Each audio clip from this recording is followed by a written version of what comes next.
your daily podcast on the Iowa Hawkeyes. Part of the Locked On Podcast Network, your team every day.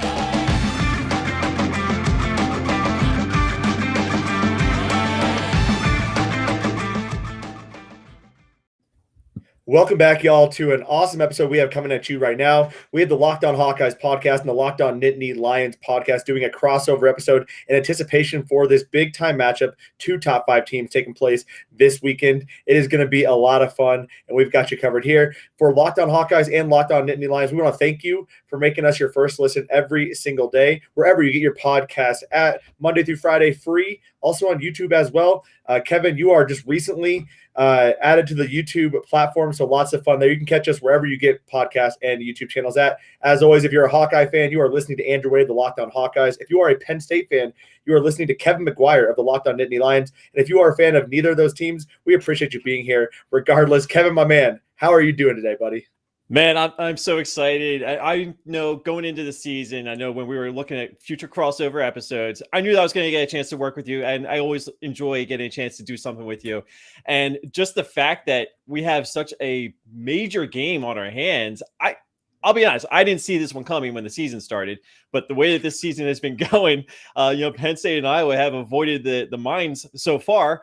So it's setting up for probably is this the most anticipated Penn State Iowa game we've seen that has mutual sides interested? Because obviously we've seen Penn State have really good years, maybe Iowa not so good. Iowa, on the other hand, being a really good team, Penn State kind of subpar. But as far as I can remember, this is the biggest Penn State Iowa game I think we've ever seen. Yeah, I mean, this is only the third time that Penn State and Iowa are facing each other as ranked teams in the Kirk Ferentz era.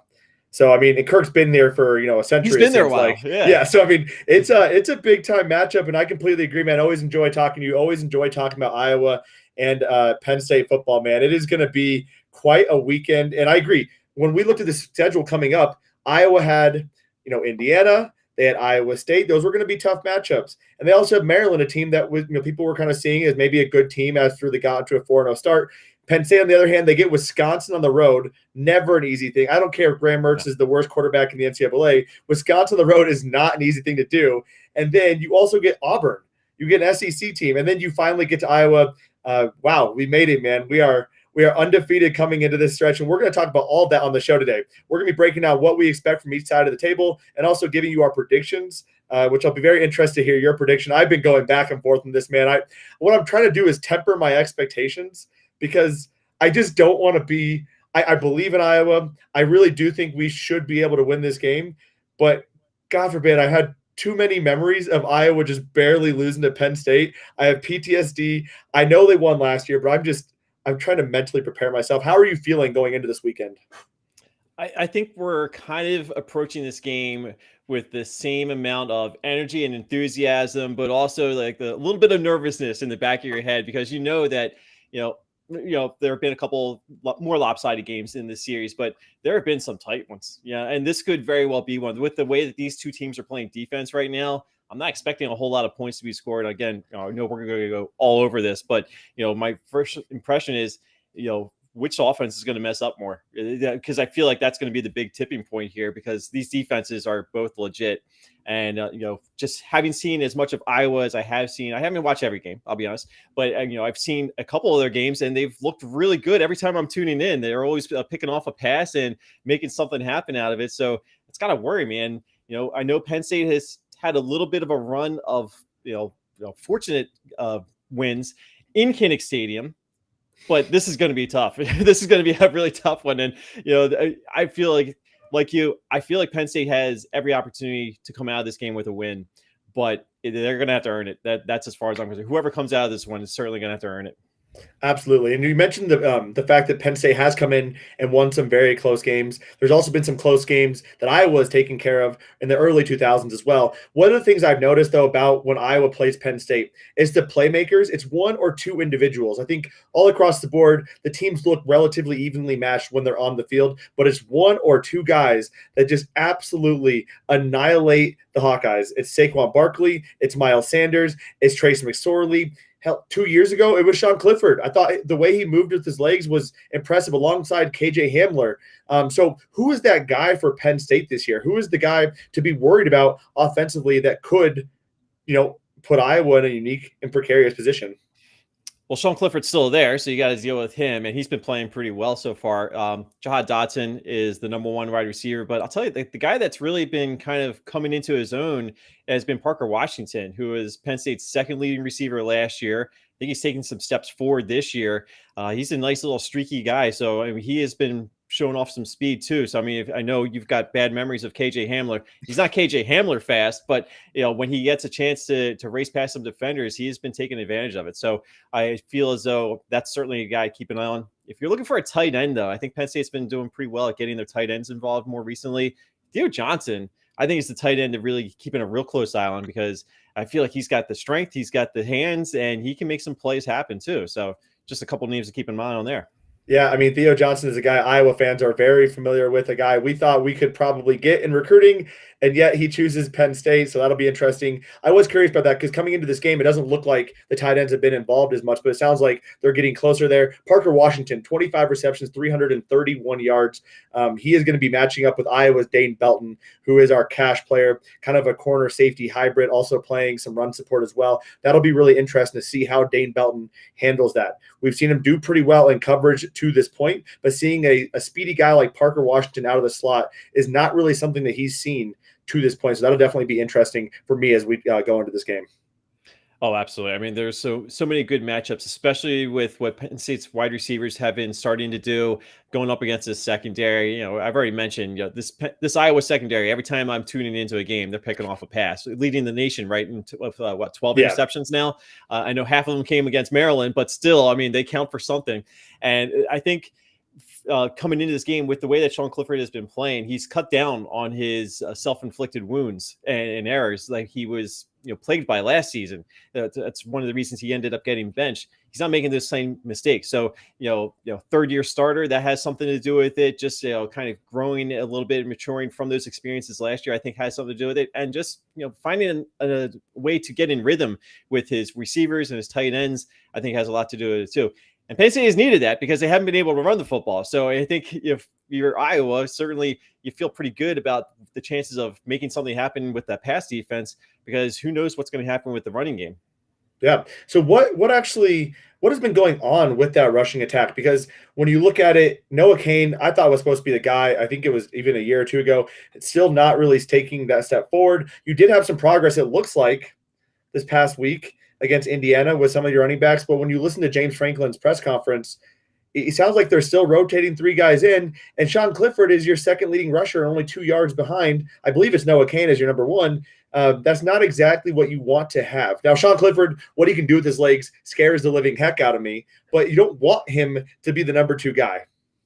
No, ideally that would not be the best case scenario for Penn State. They'll take it because it is a nice little asset. Again, he's not Trace McSorley, but he can still do some damage too. I think what the running game is, I don't think Noah Cain is 100%. And that's been kind of the story of his career. Remember, he got injured on the first play of the 2020 season against Indiana. So he basically was out all of last season. He's been banged up a little bit. He got banged up, I guess, in the Auburn game a few weeks back and hasn't really come back to full strength. He didn't play at all, I believe, against Villanova a couple weeks ago. So that is a big concern because I fully expected a whole lot more out of him. Maybe we'll still get it, but there's still some lingering health issues I think may still be plaguing him in there. Kevon Lee, though, I think is a guy just to keep an eye on too. He's had some good performances last season. I think he's emerging as a guy that Penn State can feel comfortable being the main running back. And then they've also got John Lovett, the transfer from Baylor, who did not play the first couple of games. And over the last couple of weeks, we've started to see him get a little bit more involved each week. So maybe it's still something they're trying to figure out. But bottom line is they're not getting any protection for running the football from their offensive line. They're doing a really good job in pass protection overall, but the run blocking is just not there. And it doesn't matter how much talent you have at the running back position. If you don't have guys blocking for you, I don't know what you're supposed to do. So I think it's all a big work in progress. And the problem for Penn State is I don't know how long you can have a work in progress with your running game against Iowa, against Michigan, against Ohio State, Michigan State down the line too. They've got to figure it out. So the sooner they can do that, the better they'll be. Absolutely, man. That is going to be a big storyline. We saw Maryland and Iowa. Iowa came out passing the ball quite aggressively to then set up the run. I think we could see a different game plan going up against the Penn State team as well. And then obviously on the defense side of the ball, if Iowa can key off of just Penn State passing because they don't have to worry about the run, I do worry about what Sean Clifford is going to be able to do from a Penn State fan's perspective, because if Iowa secondary is just waiting for the pass, that is not exactly what you want from the team who's leading the nation in interceptions. And this game is going to be interesting one, man. We're going to be sweating this down to the wire probably. And that's why I want to tell you about Sweat Block. Sweat Block has been literally revolutionary for my life. I used to have to worry about what shirts I was wearing during football games, excessive sweating just from nervousness, especially these Iowa Penn State games. I was at a wedding a couple of years ago. I was wearing a purple shirt. I was watching Iowa Penn State. And then I think it was Juwan Johnson, I think you mentioned, scored a touchdown the final seconds. I was pitting out so bad, but antiperspirant wipes like Sweat Block would have saved me. And Sweat Block is the best antiperspirant wipe on the market today. You simply apply it at night before you go to bed. The next morning you wake up, wash, and go about your day without worrying about sweat, guaranteed. I know it sounds too good to be true, but I literally only have to use Sweat Block once or twice a week, and it keeps me dry the entire time. No more pitting out, no more picking my shirts based off of which one will hide sweat better, and no more embarrassment at weddings when I'm pitting out through my clothes. If you or someone you love is dealing with this, you have to check out Sweat Block. Get it today for 20% off at sweatblock.com with promo code LOCKEDON, that's LOCKEDON, or at Amazon and CVS. Real quick, should I go what is it, about 7-8 minutes and then just go right into the Rock Auto ad? Absolutely. Yeah, just go for it. All right.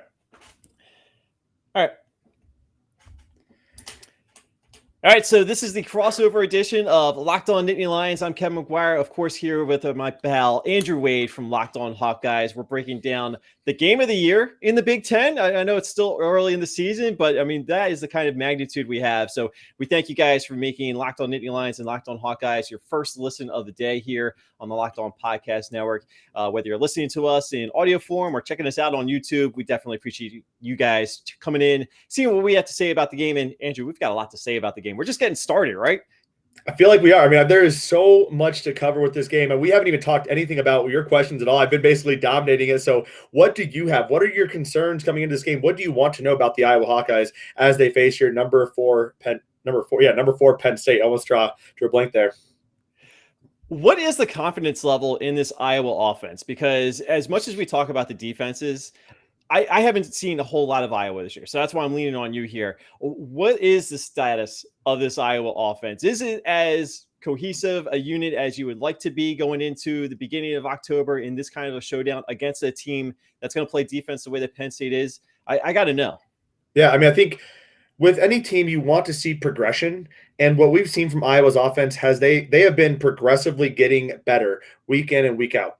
Now, that being said, there's a lot of work to do, and these progression type games are coming against teams who maybe don't have the best defenses. So coming up against Penn State, that'll be really interesting. Indiana, a very good defensive squad. We didn't really need to have an offense because Riley Moss had 2 pick sixes, so we didn't really need it there. Iowa State, we were put in very good field position because of our turnovers, and even in that, we still couldn't capitalize a ton.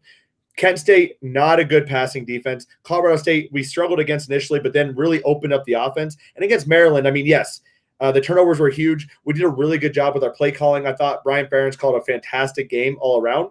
But nevertheless, Maryland is not a very good team. This is a team that allowed over 300 yards passing from Kent State the week before. So it's not like we're going up against the nation's best passing defense. So I would say tepidly optimistic is where I'm at with this offense.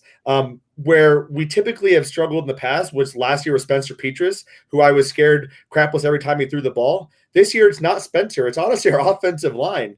The offensive line has been so weird this year. We had an injury to Kyler Shaw, who's arguably he just is our second best offensive lineman. We have one redshirt freshman and one true freshman starting games for us for the first time. And we're kind of rotating some other guards and tackles in. So to me, it's the offensive line that kind of concerns me a little bit. And if Penn State can get pressure on Spencer Petras, that's really where they're going to be successful. Now, granted, you can say that about any team, any game, but Spencer is a tree back there. I have been a very big advocate of Spencer this year, but that guy cannot get out of the pocket. He is literally the most immobile person I've seen. He is Peyton Manning with the Denver Broncos in his last season. I mean, the guy just can't move. There was a play I got to tell you. So he's finally starting to figure out, like, if the pocket's collapsing and there's no one open, take off, like get out of there as much as you can. He tried that 2 games ago, ran right into Tyler Linderbaum. Tyler Linderbaum takes him and just starts throwing him forward. Like, how many times do you see that happen to your quarterback where they don't know where to go, and all of a sudden the center's like, you know what? I got this guy. I'm going to take you and carry you along with me. I mean, that is concerning as well. So that's kind of where I'm at with the offense. I think we're starting to see some of our playmakers get involved. We had 2 true freshmen who have led the team in some sort of receiving category the last 2 weeks, which is phenomenal. Tyler Goodson, I don't know if you saw the Maryland game, but holy crap. That guy, when he's not getting tackled for loss, is making people miss so embarrassingly bad. So, I mean, you might get pressure, but he's still going to make you miss at times. So that's always something to concern about. But, yeah, I think tepidly optimistic. This is Iowa's biggest test, though, and I think this is going to tell a lot about how Iowa proceeds in the next 6 games. I would argue Penn State has the best defense in the Big Ten outside of maybe Wisconsin. Obviously, Iowa, I think, is the number one, in my opinion. But I would say Penn State's top 3, and that's a challenge that Iowa needs to take up and handle because they're not going to get the good field position like they have in the past couple of games.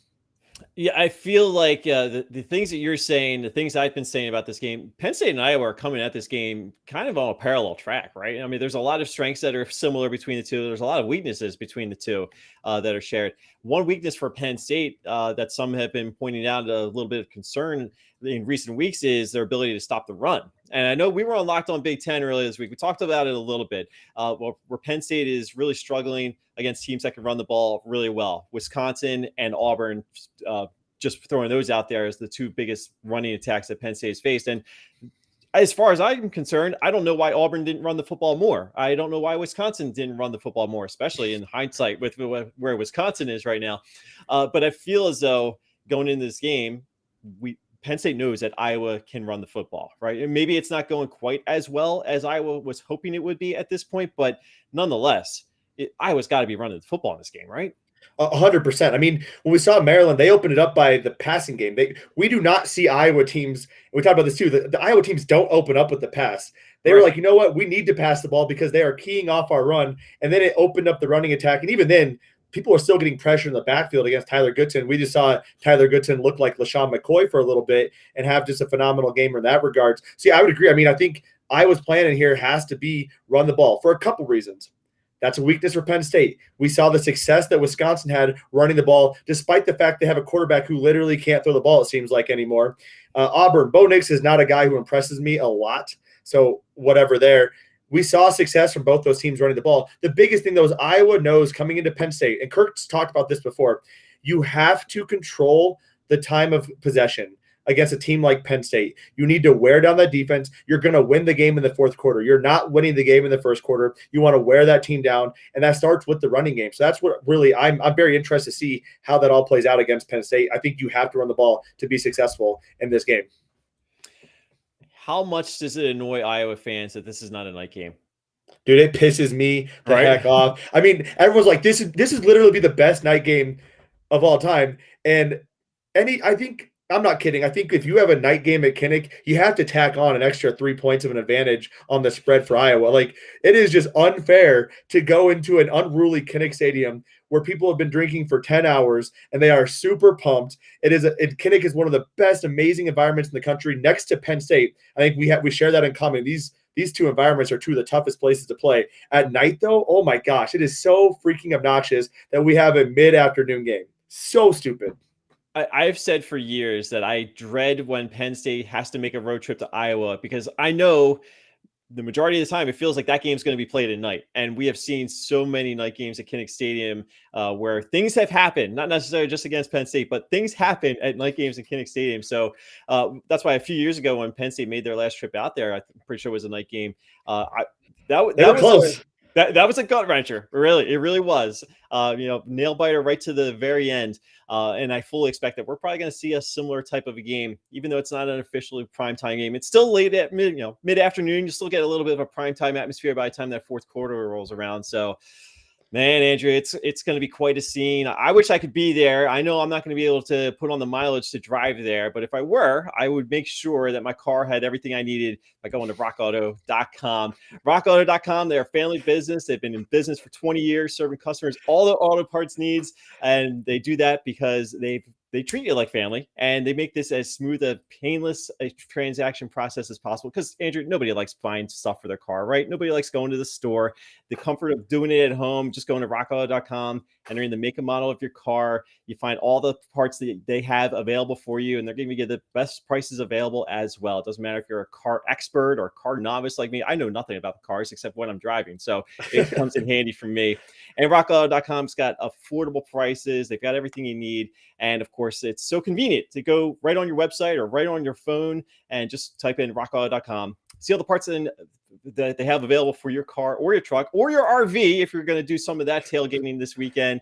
And of course, make sure you tell them that Locked On sent you. And of course, affordable prices, everything reliably low prices, everything your car needs, rockauto.com.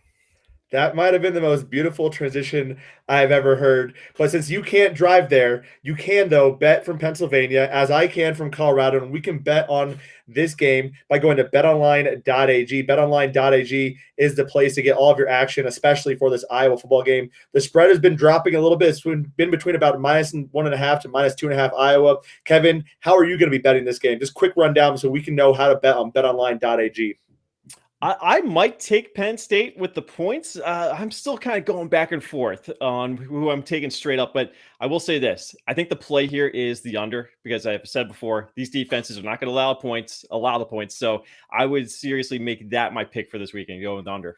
Absolutely. I'm taking the under because if I bet on Iowa and for some reason they lose, I'm going to be doubly depressed, and I just can't have that. So I'm going to take the under as well. And you can do that at betonline.ag. You can also bet on literally anything. You can bet on football, basketball, boxing. You can also play your favorite Vegas casino games at betonline.ag. You can also use our promo code LOCKEDON, LOCKEDON, if you're a first-time person signing up, and you'll get a 50% welcome bonus at betonline.ag on your first deposit. Betonline.ag is the fastest and the easiest way to bet on all of your favorite sports. Betonline.ag, where the game starts. All right, Kevin, we have talked a lot about this game. What other questions do you have for me? I only have one other thing I want to ask you about, and that is going to be your tackles. So I'll let you kick it off, and I'll get into your tackles after this. Well, you kind of touched on it a little bit, but I want to look at this from a little bit of a coaching matchup, all right?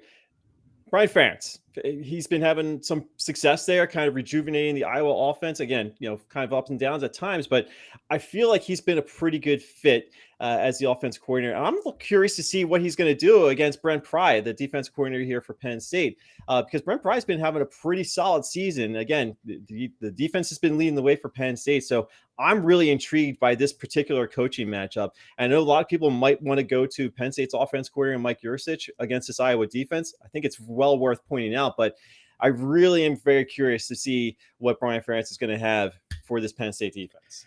Brian Ferentz is Jekyll and Hyde of offensive play callers. I mean, there are games where what he's drawing up, just everything is freaking magic, and he is pooping out gold, man. I mean, the Maryland game was just phenomenal. It seemed like he had the perfect play at the perfect time every single time. You saw him set plays up quarters in advance against Maryland, or I guess since everything went so quickly, drives in advance against Maryland. He'd have one drive in the beginning part of the second quarter that he ran a play. You saw him do kind of the opposite of that based on how he saw Maryland react to it. And that is when Brian Ferentz is working and operating his best. But then you also see games like last year against Northwestern where Iowa builds a 20-point lead and comes out throwing the ball 40 freaking times with your second game of a starting quarterback in Spencer Petras. And that is where I just want to, oh my God, like shake him, like, what are you freaking doing?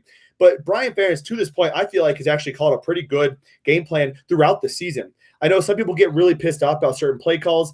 When you listen to Brian Ferentz talk about his play calling, and when you listen to any offensive coordinator talk about their play calling, you're setting things up. You might not like a play in the first quarter, but you're doing it so you can see how the defense reacts, so you can call something different or call the same thing later on. One of the things we haven't seen a lot of is the wildcat. We also haven't seen a lot of end arounds and jet sweeps. We've seen some bubble screens. We've seen Iowa open up a bit more going deep, but we really haven't seen the end around make a big play except for maybe one or two games or one or two plays a game. I would love to see that happen a little bit more, take some of the pressure off going up the middle for Tyler Goodson, get some of the wide receivers in motion. We just haven't seen it happen nearly as much. So I expect that to be something I'm going to see in this game. And I think Tyrone Tracy is going to get involved a bit more as well. Tyrone Tracy is kind of supposed to be the guy, but we haven't seen him really make any big-time plays. This is the moment for Tyrone Tracy to be a big-time player. It's going to be very interesting to see how this all plays down because, as I said earlier, I mean, Penn State and Iowa, they're not necessarily straight mirror images of each other, but there are so many similarities. That's why, there's it's kind of ironic that they're number 3 and number 4 in the rankings. I mean, I've been looking at some of the, the way too early playoff discussions already. And, I've seen some where we say, well, all right, well, Penn State's, let's put them at number 5, but it really doesn't matter because they're going to play Iowa. So they've got a chance to, Iowa, Penn State, just pick one out of a hat and you're probably good. But that's why this game is just so intriguing to me. I will say one thing that I think is, very worth pointing out here is, once again, the magnitude of this game. In the grand scheme of things, it probably doesn't matter who wins this game because there's still so much football to be played. There's still a path to a division championship for both teams, no matter what happens in this game. But I'm very curious to see, what the reaction is going to be when this game does go final and we've got a winner and a loser. What does it mean for that team going forward? Does that team continue on and build off of this, or is this the high point of the season for Iowa or Penn State? Yeah, I mean, you bring up a really good point because Iowa fans are getting very frustrated right now because they're 5 games in the season. They've beaten 2 ranked teams. They beat a 4-0 Maryland team, and a lot of national media is saying, well, they haven't played anyone. Those teams sucked. Right. Iowa State, Brock Purdy's had a really bad game. Talia Tagovailoa, he just played really poorly. At what point is Iowa doing something right? I get it. I understand where they might be coming from that. Indiana has not, it's tough too because Indiana was never going to fulfill the expectations of their season coming into the season. It stinks for Penn State as well because you take down Indiana, Iowa takes down Indiana, Cincinnati takes down Indiana. Right. 3 top 10 teams beat Indiana, and Indiana looks like a bad game. Oh, yeah, what a terrible schedule for them. And also Michael Penix Jr. clearly not healthy. But right. that is not a bad football team, but it looks like that when they have 3 losses already. Iowa State falling to Baylor just pisses me off. I don't know how you lose that game. Brocktober is the most annoying thing. You can't play September, but God, but you put that kid in October, and he's freaking Magic Johnson of the quarterback position, or I guess Peyton Manning of the quarterback position, to use a better analogy there. So, yeah, it's interesting, man. I think if Penn State wins this game, and it's a close game, I think Iowa gets a little bit of respect, but it's like, yep, this is the same old Iowa team. I think if Iowa beats Penn State, it's like Iowa's legit this year. This is a real Iowa team, and Penn State's still really, really good, and they can also make the playoffs still. So I think, I don't know, man, it'll be interesting. That's kind of my thoughts on it. Yeah, I feel like from an outsider point of view, I feel like I have seen that level of disrespect nationally for Iowa before. So my heart goes out to you. Obviously, I hope your team loses this weekend. However, I've got a good respect for Iowa and everything that this program has been doing over the number of years. It feels like every so many years, Iowa just has one of those seasons. Is this that season? We'll find out. I forget what the other thing I was going to ask you. So I feel like we can move on to our final thoughts on this game, if that's all right with you. Yeah, I just want to quickly your thought though on the tackle positions. Yeah. When I look at PFF's pass blocking grades, your 2 tackles are absolutely atrocious. In terms of, so like, is that actually a concern? Because Iowa's defensive line is pretty young, but I think Sean Clifford, the key to making him not be successful is getting pressure on him and keeping him contained in the pocket and forcing him to, he's had like 3 seconds to throw, but what is going on with your tackle position? Because it just, I'm not sure. You talked about some of the pass blocking and stuff from the interior is good, but what is going on there real quick? Work in progress. It's not as good and it's not as stable as I was hoping it would be going into the season. They did lose 2 late round draft picks off of last year's offensive line, but still I thought going into this season, there was the idea that this Penn State offensive line might be one of the more well-rounded lines that James Franklin has had to work with.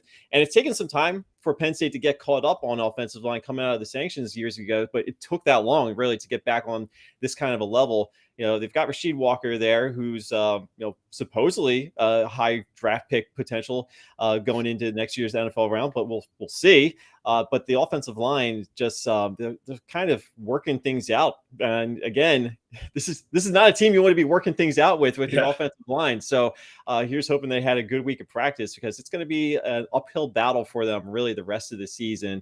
It's not going to be easy. Not going to be easy at all. So that's why you have seen Sean Clifford. Again, they've sort of been better in pass protection, but still there are moments when Sean Clifford has to extend a play with his feet. And fortunately for Penn State, he's been able to do that and find open receivers. That's been a big key to some of the success they've had in some of their closer games against Auburn and Wisconsin. And then run blocking is just atrocious too. So I feel like they have confidence in Sean Clifford to make up for some of the deficiencies on this offensive line, but man, it would certainly help Penn State's causes, not just this week, but later on down the line, if they can figure out this offensive line. Yeah, man, it's wild to me, the similarities of these teams. I think it's honestly probably easier to list out the differences. And I would say Sean Clifford can run and Spencer Petras cannot. Because, I mean, the secondaries are good. The offensive line has some questions on each side. The defenses are phenomenal across the board. We agree this is going to be a low-scoring game. This is going to be a slugfest in Kinnick. And I truly am very excited for the end of the game after I can take like a collective sigh of relief if we win. And if we lose, just like – try to gather my dude. This game is going to be a nerve wrap. I'm just going to be sweating the whole time. Thank God I got my sweat block wipes. But yes, I was going to say, what are your last thoughts in the game, my man? Again, it's going to be a low scoring. It's going to be a slugfest. I'm not expecting a whole lot of style points from either of these offenses. Having already seen Penn State play Wisconsin in a defensive game, I think it's going to be pretty similar. I think it's going to take a while for either offense to really get anything going. I think the defense is control of the majority of the first half. We'll see what opens up in the second half. That has been something that Penn State has been able to do. Generally after halftime, they get things figured out a little bit more on offense. So, what's the deficit like? What's the score like at halftime? I think it's going to be huge because I don't think if you're Penn State, you want to be behind by too many points. I feel like Penn State can go into halftime down a score and still feel like they've got a decent chance to make something happen in the second half because that's what they have generally done. That said, I think this is a race to 20 points, Andrew. I really do. I don't think a lot of points are scored in this game. And I think the first team to get to 20 is probably going to be the winner.